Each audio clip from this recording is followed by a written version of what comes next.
So let me get started. Good afternoon, everybody. Good afternoon. My name is TJ Obi. I'm a professor of African history at the City University of New York. So I'm going to be talking today about the Jogo de Capoeira, Angola, and the Razor of Logic.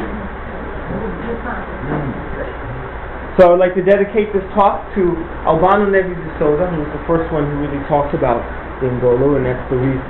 It's because of him that we all have zebras on our shirt. See Daniel Dawson, who most of you know, is a mentor of mine, and of course my master, Mr. João Grande.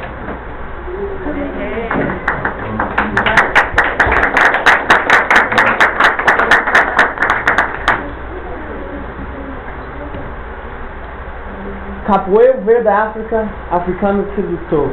These words by Mestre Pastinha conveyed his understanding that Capoeira had originated as a fighting system in Africa and then was used and adopted in Brazil by slaves and their descendants to fight the situation of racial slavery and racism in Brazil.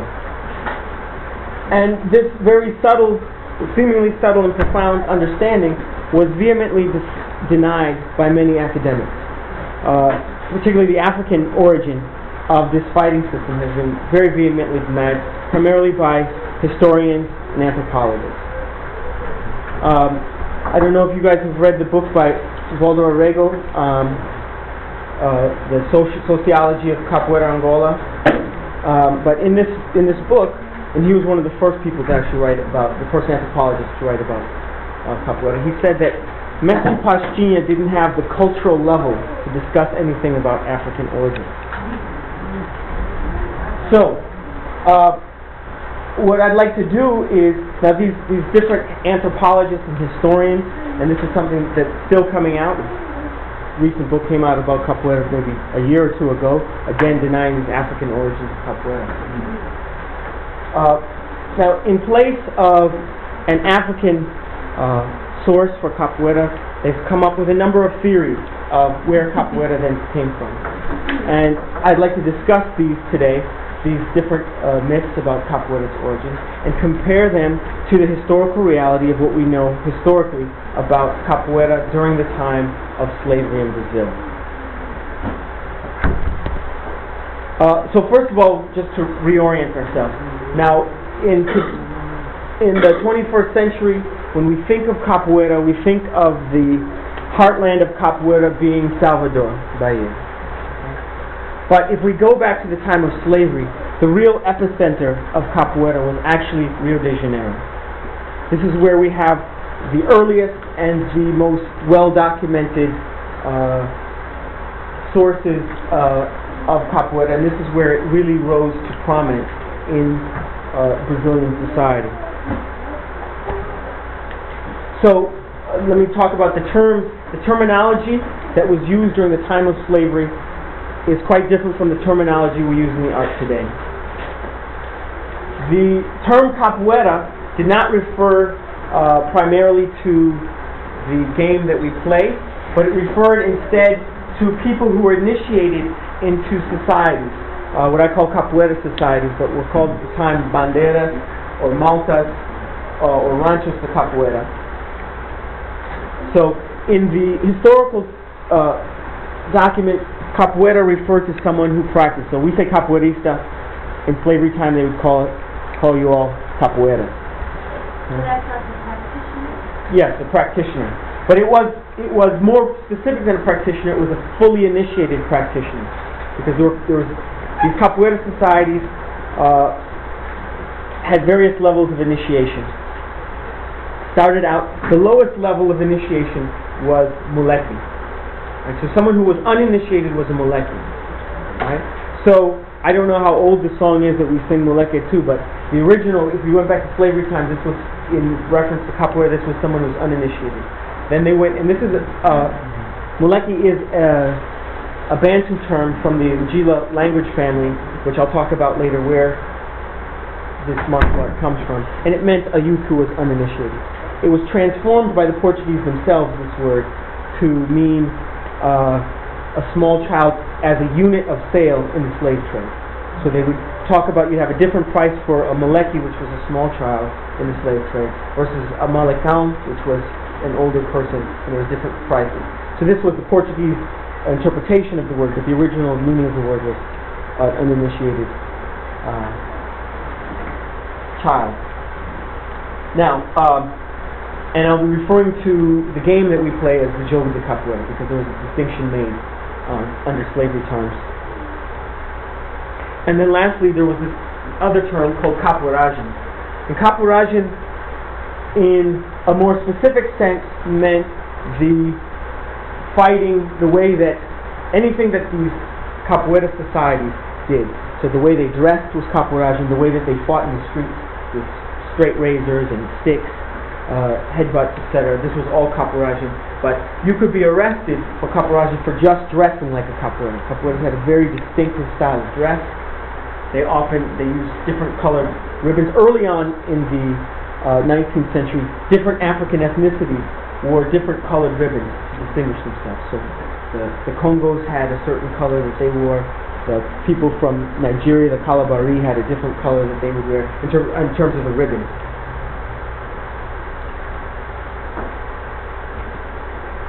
And then I just want to briefly just talk about the term parsimony, which means logic.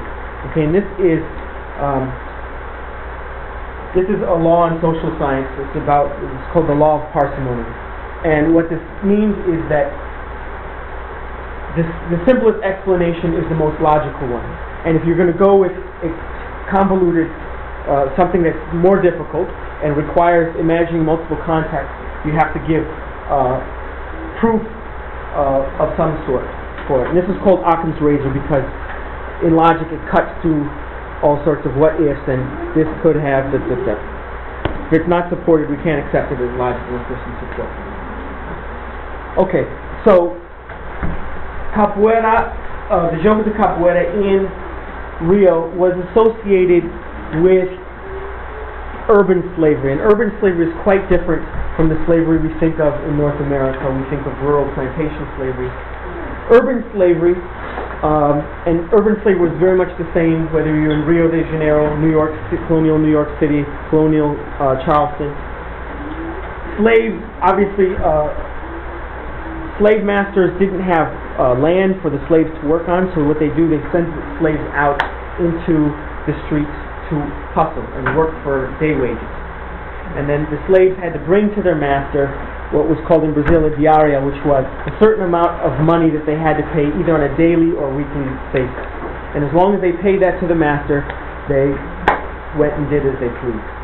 Okay, so it's very different concept. They're completely slaves. They can be bought and sold. But this is the way that it worked in New York City, in Rio de Janeiro, any major city. This is the way you make money off slavery in an urban setting. These are coffee carriers. So basically, all the large cities in Brazil relied on these day working slaves. They're called ganhadores, to move everything in the city. If there was no running water in Rio, so you had to pay a slave to go and fetch water for your daily needs. There was no sanitation, so your excrement had to be carried away by slaves to be dumped in the ocean. All right, so the slaves are doing everything. Without these slaves, the city wouldn't work. Again, here this is just a scene from Rio. These are different ganhadores fighting. They're in line to get water. Okay.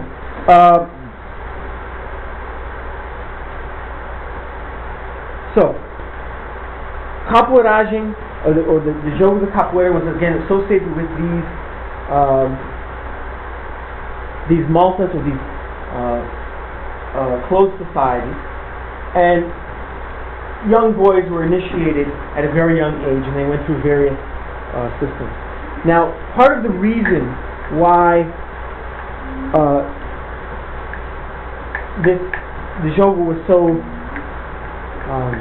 feared by the authorities is because of the power of these societies. Because the police would engage in running battles with these societies, and it was almost impossible for the police to eliminate these. And the reason for this is that when the police caught a capoeira, they would take them to public whipping posts and whip them, and they could be forced to do up to 3 months of labor. But the problem was the slave master, while this slave is doing this 3 months of labor, or if the slave is beaten so hard that he can't work, the slave master himself is losing money. Now he doesn't have his income. So you can imagine if the slave master has any political influence whatsoever, he's going to be talking to the authorities to get his slave released as early as possible. So particularly capoeiras who were enslaved by important or influential people, it was very difficult for the police to do much after the whipping. Generally, after the 3 months was up, the most that they could do by law is 3 months of hard labor, and then they'd have to be released again. So the cycle would continue. And there were laws passed in 1829 in Brazil that slave masters could no longer whip their own slaves more than 50 lashes. Anything more than that had to be done publicly by the police, and they were taken to basically a slave prison where they would be publicly whipped by the police. Interesting, the only exception to this are two. Those people who ran away to join quilombos, we all know what quilombos are, and capoeiras. These people continue to be publicly whipped in the pelarinos, or the whipping posts, in the squares to make an example, because quilombos and capoeira were seen as the two largest threats to the slave society. So they'd be whipped, and then they would have their wounds washed down with salt. Yes, you have a question? Capoeiras and quilombos are communities of self-liberated Africans who ran away and formed their own society. In this case, in Rio, they were these were not deep in the woods, but these were in the suburbs, basically, of Rio, and they lived off the city, and they would come in and steal, or they would encourage other slaves to escape. So it was a constant problem. Yes. I should probably go through, and then we'll take questions at the end, because Omar Day has told me I only have 15-20 minutes left. So. Okay, so let's take the question quick. Oh, okay. Okay, thank you. Okay, so again, the capoeiragem in the sense of the street fighting of capoeiras was a very inclusive fighting system. Headbutts were prominent. Also was the symbol of the razor. The razor in the second half of the 19th century became the symbol of capoeira. But in fact, this was just something that the elites were associated with capoeira, but the capoeiras used sticks, rocks. They would throw bricks at police if they had to, bottles, anything.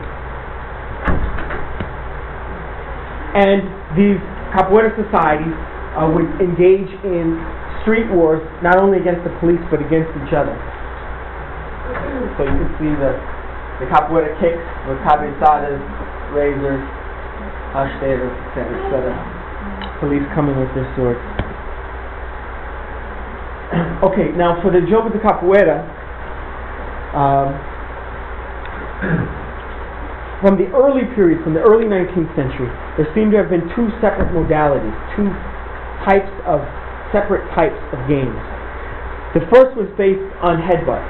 And in the archive, this picture is actually from Venezuela. That's the best picture I can get. So, in the archive, the police would record this, people who arrested for this, for playing the Jogo de Cabeçada. Okay. And this was a game in which the two people would rush at each other like rams and knock heads. And this is the now, we've all seen the picture, I don't know how to go back, that we just saw of the famous capoeira by Rugendes. But Rugendes' description doesn't describe anything about kicks at all. It just describes the two fighters rushing at each other with headbutts. So he's really what he's describing here is the Jogo de Cabeçada, which was distinct. They may have both been fallen under the word Jogo de Capoeira, just like if you went back to colonial period in North America. If you said football, it might mean soccer and it might mean American football. Both, in the early terms, these terms hadn't been worked out. And of course, the other modality, which we're all familiar with, is this modality based on kicking. And again, these kicks are defended with, by keeping in motion, like in the Jenga. One of the well-known techniques from the time of slavery was called the caçador, which is a rasteira, drop under the opponent. The kicks were very much like the kicks that we know in Jogo de Capoeira today. The most famous, the rabo de raia, which you all know. There's another variation, an earlier variation of the rabo de raia, though, that came with both feet. And there was the pentana, which again also you came over yourself with both feet. So now, this is very distinct fighting motions. So we can ask the question, where do these techniques come from? And there have been there's been many, but categorized in three basic explanations. First there was, and again these explanations come out of the political necessities of the time. When Brazil was trying to define itself against Portugal, this is after the independence of Brazil from Portugal, which happened in the early 19th century, they wanted to present themselves as different. And so one of the things that they stressed about themselves is this cultural mixture. So we're all familiar with this idea of lucid tropicalism. And so there was one theory, or one idea, that capoeira was born out of the biological mixture of Africans, Native Americans, and European. And so they believed, the pardo, which was a name for mulatto at the time, someone whose mixed ancestry, combined that all these attributes and created this thing, which was very expedient politically, an idea, but we know from the historical data that this was not the case, because we know from the earliest records that we have through the first half of the 19th century that almost all capoeiras were African. We only see whites and pardos, or people with mixed ancestry, entering into capoeira in the second half of the century. And I've never seen any record in the archives of any Native Americans ever participating in capoeira during the time of slavery. Now, the other two theories of where capoeira comes from, they both say that it was created by slaves in Brazil. And they both suggest that this was created by slaves combining different movements of their dances. And I think we've all heard this at one point or another, this idea. And with this, there were two kind of myths that were perpetuated. The first was that the slaves created the music, added the music to capoeira to disguise it as a dance. Right? I'm sure you've all heard that story. Okay. Well, we know for a fact that is not true, because the police knew very well what the Jogo de Capoeira looked like. Just carrying around a drum, which was a musical instrument for the capoeira for the Jogo in the 19th century, for just carrying around the drum you'd be arrested. So pretending you were dancing wasn't going to save you from the police. And even travelers coming from Europe, coming from England, everybody knew quite clearly that this game was associated with these societies that killed people. So we can be sure that that's not the case. The other myth that was spread about this is that the reason that we stand on our hands and kick is that because slaves were chained, their hands were chained together, so they had to come up with a system to defend themselves by going on their hands and kicking. Well, again, historically, we know this is not plausible for a number of reasons. Number one, slaves were generally, if they were chained, you chain a slave by their feet. You chain a slave by his hands, he can't work, but he can run away. Right? So if you want to chain a slave, you chain him by his legs so he can stay there and work, but he can't run away. But we also know that the documentation that we have of capoeiras being chained, they're always chained by their legs. So that myth is clearly not historically plausible.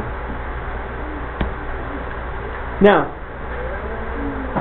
there are two fundamental problems with these theories. The first is that it runs in the face of the insider's understanding of where capoeira came from. And in the early 20th century, there were people like Manuel Carino who grew up within capoeira, African Brazilians, grew up within capoeira, and clearly said that this is coming from Angola. Okay. Now, the slaves themselves couldn't read and write, but they could memorialize, they could in a sense write down the history of the art in the techniques and the names of the art itself. And if you think of the names of the rhythms that we have, Angola, Benguela, etc., they're clearly pointing somewhere, right? And it's to Angola. And so I think that it's a problem when scholars dismiss what people from the inside are saying like that. Okay, I think that's number one of the problem. But two, there's a logical problem. There's clearly a logical problem, and that is it's assuming that Africans have no traditions to draw upon. Okay? How many African Americans, if they needed to defend themselves, would make up a martial art by combining hip hop and pop locking? No, they would do what they know how to fight. And Africans had plenty of fighting systems. We know this. We had the Dambe system of northern Nigeria, of the Hausa, which is a powerful punching art. We know that the Hausas were numerous in Brazil. They staged a very large rebellion, the largest urban rebellion in the Americas was staged in Bahia in 1835 by these Hausas, these Muslims. We know that they were brought to Rio afterwards. So we know these people who knew these fighting systems were there. Okay? There's the Senegalese who were brought to Rio, who introduced terms like manjinga. This is a term from the Senegambia. They also had their own martial arts, such as lam and kong. We had the people from further south in the Central African areas with plenty of martial arts. This is Ukandeka, which is a martial art using open hand slap, and it's very fast. As you can see, I took this picture. I'm very proud of myself because it's very hard to catch because the hands are moving very fast because they use both hands at the same time. I can't. I'm no expert, right? So they and they come, just slapping. So and something in China called. Exactly.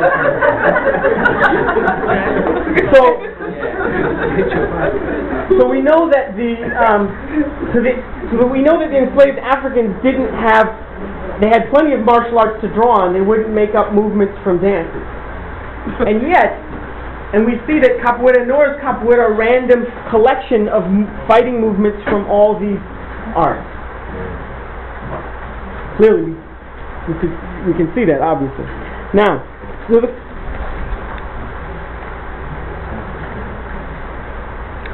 so again, we can say, returning to the idea of this razor of logic, we could dismiss that idea that capoeira was a combination of all these different dance forms just based on that. No one would create a martial art from a dance if they had martial arts to draw on. And instead, I think we have to go back to Mestre Pastinha's theory. And let's look at the historical data for this. If we go to the southern part of Angola, just in the interior of Benguela and to the south, we find a martial art called Ngolo. Now, most people write, I see a lot of t-shirts around the N, the Passigio. But actually, this is one consonant, NG. And so the current orthography would be Angolo. And so we see in the southern part of Angola a widespread distribution of this word Angolo and Anda, and of course Lung, from which we draw Kalunga, which you're all familiar with from Dr. Fukia's work. So let me talk briefly about these words. Ngolo comes from an ancestral Bantu word. We know that this martial art of whatever you want to call it, dance, fight game, we call it martial art, of Ngolo, we can date it back to the 12th and 13th century. We know that it appears with these specialized kicking techniques, right? They're called anda, sanda, fanda, kanda. The prefix changes depending on the people. This word sanda or fanda or kanda comes from an earlier Bantu word, from an ancestral word, which meant to turn over, like we would say to turn a cartwheel, go upside down. Now, it's very strange. Why would you use a word for cartwheel to become the word for kicking? And I think to understand that, we have to look at this other word, lung, which means to join by tying, but ultimately take on different forms, and the form that you're most familiar with is the Kikongo form, Kalunga, which is spread throughout southern and central Africa, and you guys are all familiar. You guys have this on your shirt, so you know about this philosophy, which the life that understands the counterclockwise movement of the sun and the world of the living mirroring the world of the ancestors, so that when we stand upright, the ancestors stand in their hands. Okay? And I know I'm short on time, so I'm going to have to fly. Okay. So, if we look, and I apologize, we're having a technical problem because, unfortunately, apparently not all Macs were made the same, and the connector cord we had doesn't work to my thing, so I couldn't blow this up anymore, but I don't think I can screw. Okay, so you can see this picture up here is a handstand. This person here is in Habasana position, headstand, cartwheel, male lua, cocorino, negativa, right? That would you call it? You know, right? So quite clear. The next slide, I wasn't. Now this is going to be hard to see. Maybe I can. Well, if you're interested, I'm going to leave this up so you can come up and see closer on. But you'll see here 5 minutes. All right, I'm almost out of time. So you see all the other capoeira techniques, kicking from a cartwheel, chapas, hole, negativa, rasteira, blah blah blah blah. Okay, you can come up and see these afterwards because I know we're running out of time. So, but you can see from the inversion, this is where this martial art is coming from. This martial art was very important, and since I don't have time, I won't be able to get into the spiritual understanding of this. These photos are from. Okay, I'm going to make a suggestion. Can we put an extra 10 minutes doing that? Is that okay? Yeah. Well, I think I don't have a problem with it, but I've been outvoted many times. Okay, we'll compromise. We'll do 5 minutes. Okay. They just don't want to take any time from Jogo de Dentro. So Martin, we know many people that are going to go to Jogo de Dentro? Yeah, we have. So we almost 5 minutes. So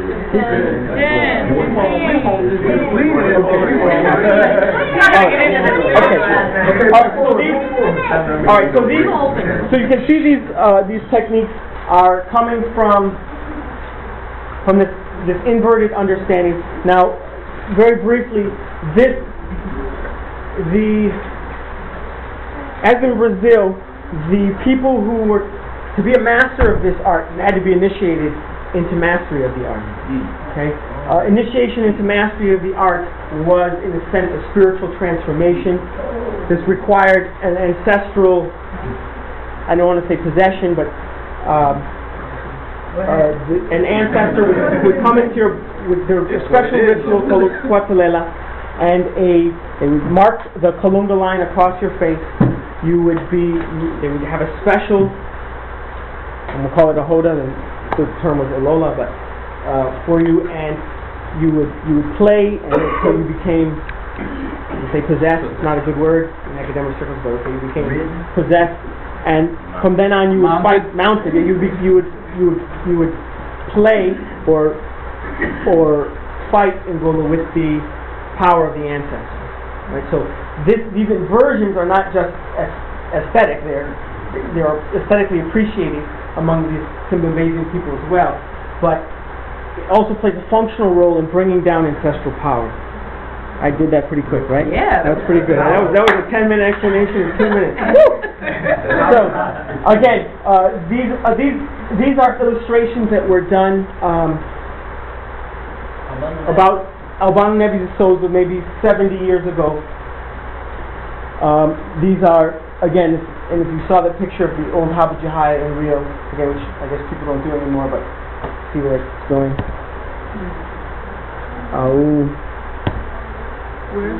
Okay, sorry, these are in southern Angola, Simbambesia. Let me just finish up and then I'll take a question at the end, if I can. Just because so, again, you know, that says it all. This is in Angola. This was in Angola when I was in Angola in 1994. I was working in Angola and I was studying under this man, the Angolo. I only know of 2 living masters left in Angola, and he's one of them. He's an initiated master. There's not many left, unfortunately, because with the end of the war, missionaries are moving in, and you know they don't like anything that's associated with drums or possession, obviously, or ancestors. So, yes. So you know how that goes. So, all right. Again, Hashtera, you all know that. Okay. And again, this martial art was practiced in this entire region down here. And again, we can date it in the region at least from the 12th or 13th century. Most likely the 12th though. There are related martial arts in this region, higher up, but because of the war and I got trapped by you, I couldn't get there, so I'll tell you next year, because I'm going back in January, so I can give you specifics about that. So this region fell under the slave trade in the mid-18th century. Slavery was there much earlier. The Portuguese were there actually from the 17th century. But the problem is that the Portuguese had, okay, this is saying Lobito, but this would have been Benguela back in the day. Lobito is the port of Benguela. This region here is a highland. And it took the Portuguese almost 2 centuries to ascend the highland. Because every time they tried to ascend the highland, in this region called Quilengue, which is where I first encountered the Angolans, they came in with the forces and they were massacred. So the first governor of Benguela who tried to do it was killed along with all his men. They try every few years, they would try again, try again. So it took them a long time to get in. Their goal was to come into this region, which is also the heartland today of this martial art. And it took them a long time. So by the 1750s, now they've taken some of these neighboring areas, and now people are being, whenever there are wars being fought, people are being sold to the Portuguese traders who are then sending them to Brazil. Now, it's not a coincidence that at the same time that these people are getting pulled into the slave trade at their height is the same time in the Brazilian side that we first see references to this funny fighting style. And again, coming back to Rio, we know that in Rio, the largest ethnic, when enslaved Africans were brought to Brazil, they didn't forget who they were. They, it wasn't like magical amnesia. They knew who they were, and they would get together with people from related cultures, and they formed into what was known as nations. Okay, and so the Yoruba, or called the Nagos, the Congos would get together, and Benguela, and within these groups there were different subdivisions for more localized things, but they formed collectives based on where they were from. And we know from demographic data that the Benguelas, those people from the interior of Benguela, were the most numerous in Rio de Janeiro, in the same place where Capoeira is being found.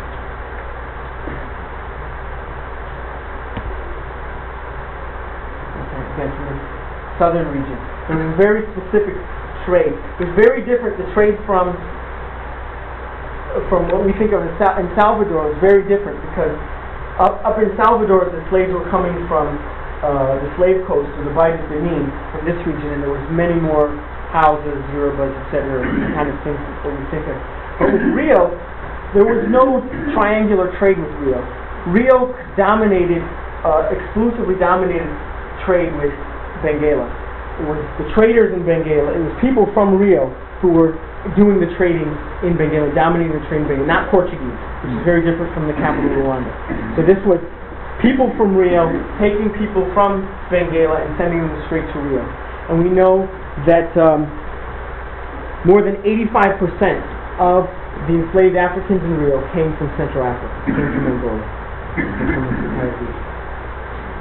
So, if we return to the supposedly uncultured the Mesopotamian, who didn't have the cultural level to know what he was talking about, and you see that the logic shows that his understanding of the history of this and its relationship to Angola is actually much more historically accurate than many of the historians and anthropologists have surmised.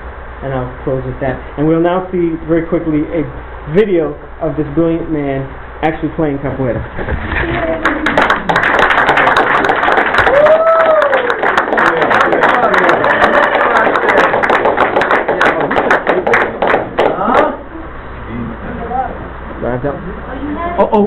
So I'm going to show one more thing first. It's behind the mat. What's behind the mat? The video.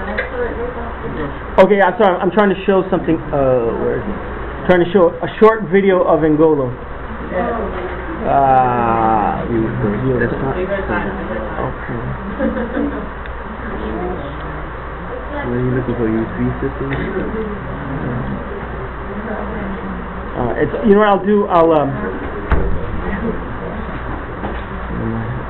If you want to come up afterwards, I'll show you individually, because I am out of time. I'm sorry, but I do have it on this computer, and yeah, we're going to see the Pashin one. I will. And that is really good. You can cut that from the dance. Can you get a light? Oh, and while he's setting that up, are there any questions? I'm sorry. I know I was rushing too hard. This brother in the back has the question.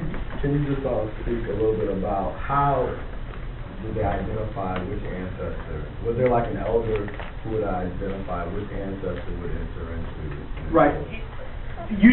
Okay, what happened was, person would first, before this would happen, they didn't choose to have this happen. This is not something you went and said, I'm going to get initiated and become a master. Basically, there would be physical manifestations that would happen in your body that would give you signs. Well, whatever. Why am I moving like this, right? I've never stood on my hands ever, and now suddenly, right? So they would call a nganga or kimbanda, and they would do divination, and they would say, oh, you're having this problem because such and such ancestor has entered your body, he's called you, and to appease him and to have, from peace to the universe and the society, you got to become initiated and become a master of this art. There's no sound to this video, guys. It's from 1940. Before they had Good. With a fucking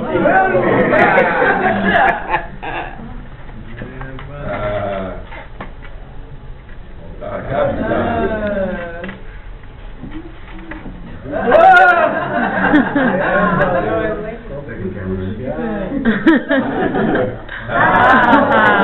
the camera.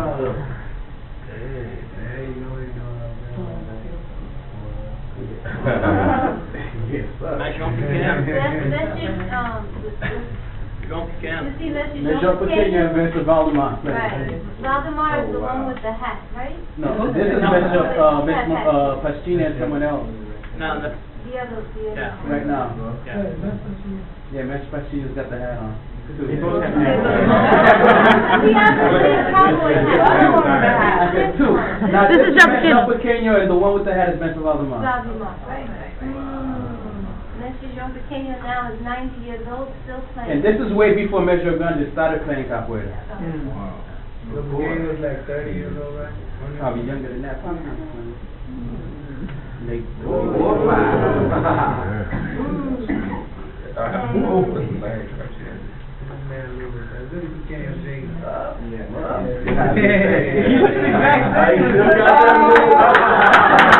Oh, we waited. Look at that nigga cheese on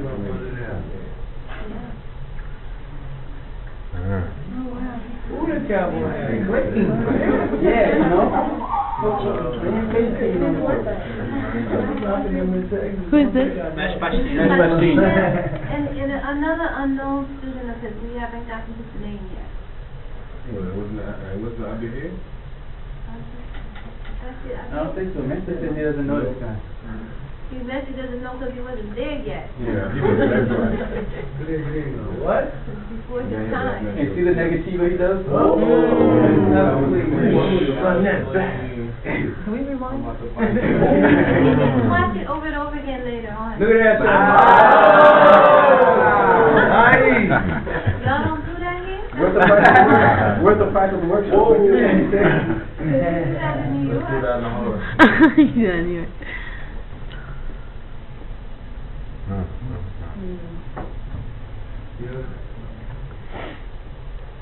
Wow, get underneath there. Hey. Look how he came in so cool.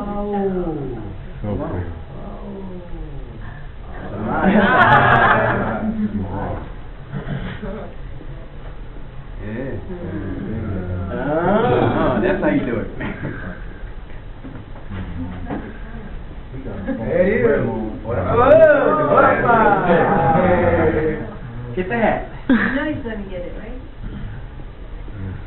Away from it.